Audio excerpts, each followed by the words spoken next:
What happens when you get invited to one of Europe's craziest beer festivals and end up falling in love with the city you didn't even plan to visit? We're talking about gnome hunting, gas lanterns, smoked pork with fruit, and enough wild craft beer to break your Untapped account. Welcome to our weekend in Wrocław, Poland. If you're looking for Europe's most underrated city, this one's for you. By the way, if you like beer festivals, you will also like our Zurich beer tour. So if you come to Zurich, check out the link in the description box below. Hello there, original travelers. Welcome to another video of ours, and this time we are in Wrocław in Poland, and we're going to show you some great things to do in this amazing city. Don't forget to stay until the end to see great museum recommendation. Cheers, everyone.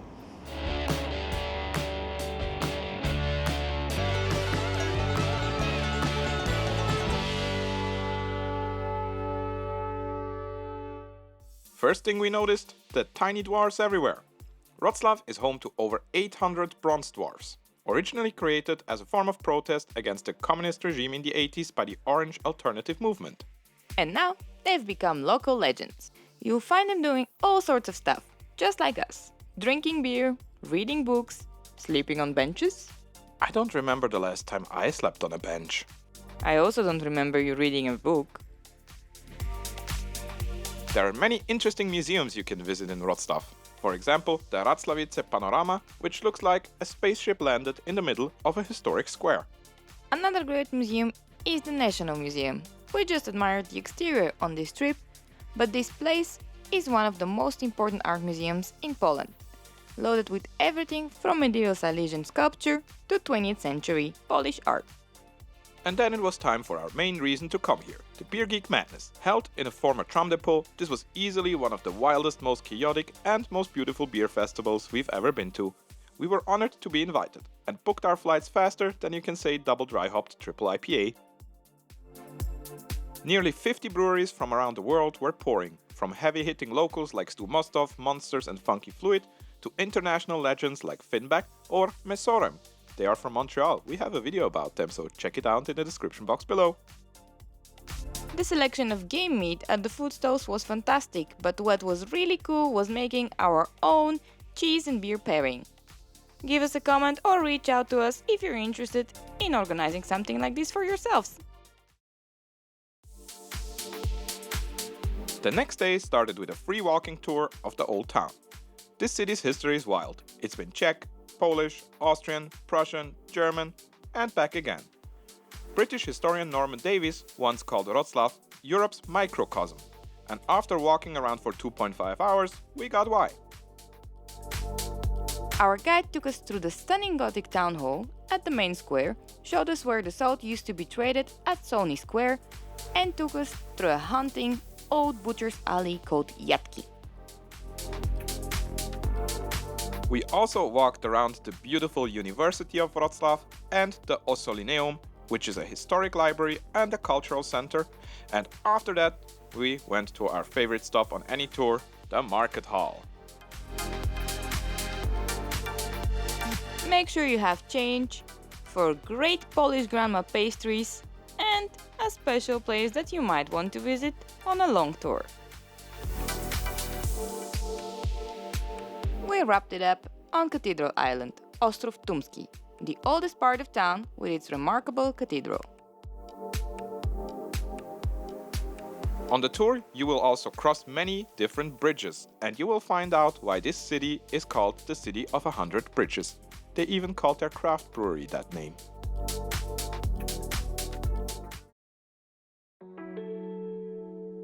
After the tour, we strolled by the Odra River to our next museum stop.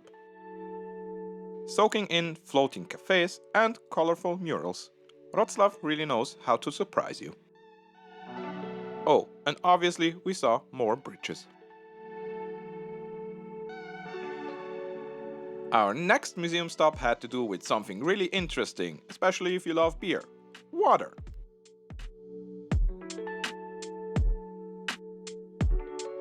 But when we arrived at the Hydropolis, we had to do something first.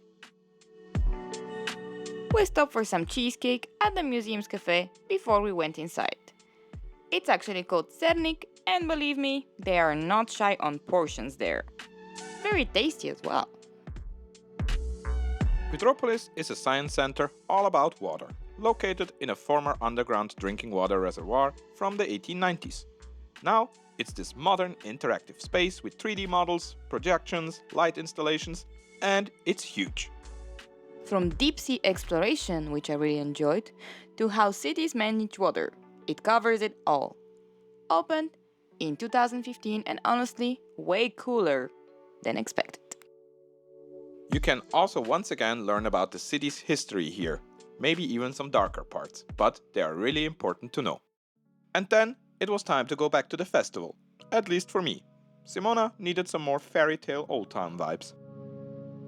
We reunited on Cathedral Island for something totally unique. Every evening, just before sunset, a real lamplighter walks the streets, lighting nearly 200 gas lanterns by hand. No joke. This tradition has been kept alive since the 19th century, so we literally followed him around like stalkers. The Lamplighter is very popular, so you wanna stay for a bit longer with him to catch him in a less crowded situation. But of course, don't stop him from doing his duty. Because lamps are especially important after a beer festival, you might trip. And now, we know you have been waiting for it. It was dinner time. Let's get some food. Our guide from the free tour had recommended Wroclawska Gastropub. And damn, what a hit. They had many local beers, even the historical Szyps, which has been brewed in Wrocław since the 16th century. It's a Polish wheat beer that tastes of honey and cloth, a lot of taste coming from the yeast. They do have IPAs too, so don't worry, hopheads. We skipped the obvious pierogi for now, and we tried Chocolate pierogi! But before that, we also had Schlesisches Himmelreich, smoked pork simmered with dried fruits, Bigos Wrocławski, red cabbage, pork, beef, bacon, wine, cloves, raisins, apples. Basically, a Christmas dinner in a bowl. Me personally, I really love the combination between sweet and salty, so this was my heaven cuisine. Pun intended for the ones who know. And as Simona already said, we ended with some chocolate pierogi, and that was absolutely worth it. You should definitely come here to try some traditional Wrocławska food. We obviously had to get some more beers afterwards, so we ended the night at Bistro Stu Mostów, the festival's home brewery. 20 taps, rare cans, guest beers, plus the kind of laid-back tap room where you could stay for hours. Amazing to see the brewery's team running a place that is dialed in just like that. Hey original travelers, so a bit about the city we're in here in Poland, Wrocław. It's a really cool place. We probably would not have come here if we would not have been invited to the Beer Geek Madness, the big beer festival that is happening here that you obviously see in this video. But we found out it's a really cool place, and yeah, we're really happy that we can be here. Yes, we absolutely recommend it. Actually, it became very quickly one of our favorite destinations. So we will be back for sure. It is an incredibly beautiful city and the food is amazing and you have a lot of really good craft beer. So put it on your list. Cheers, everyone. Our last day started with Depot History Center. The building itself is an old tram depot, damaged during World War II and later rebuilt.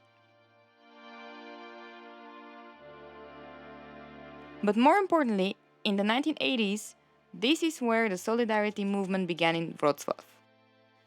Part of the peaceful resistance that helped bring down communism in Poland. The exhibition is massive, emotional and powerful. History buffs, don't skip it.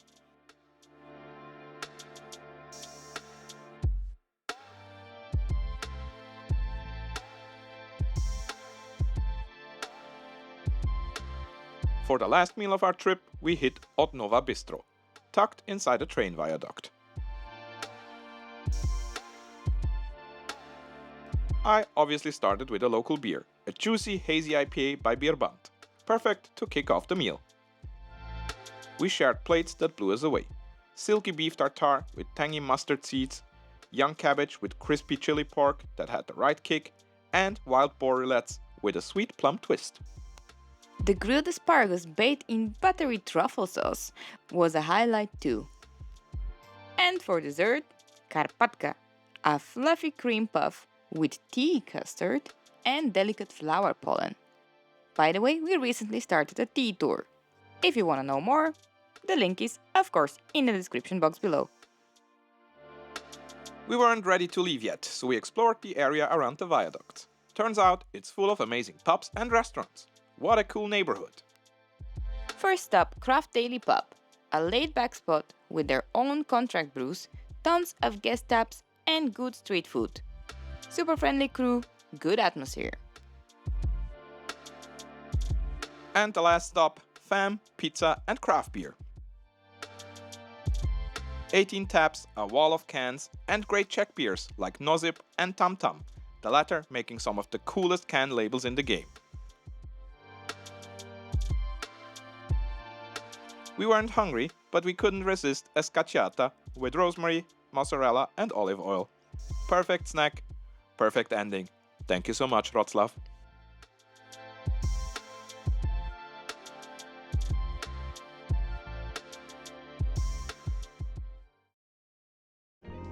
Thank you so much for watching. We hope you enjoyed this video from Wrocław in Poland. And now, as usual, guys, don't forget to like and subscribe. And we also have a newsletter with drinks, food, and travel recommendations that comes every week. So check this one out. Cheers, everyone!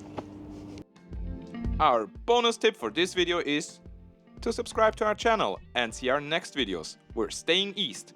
Can you guess in the comments where these videos were shot? Cheers, everyone!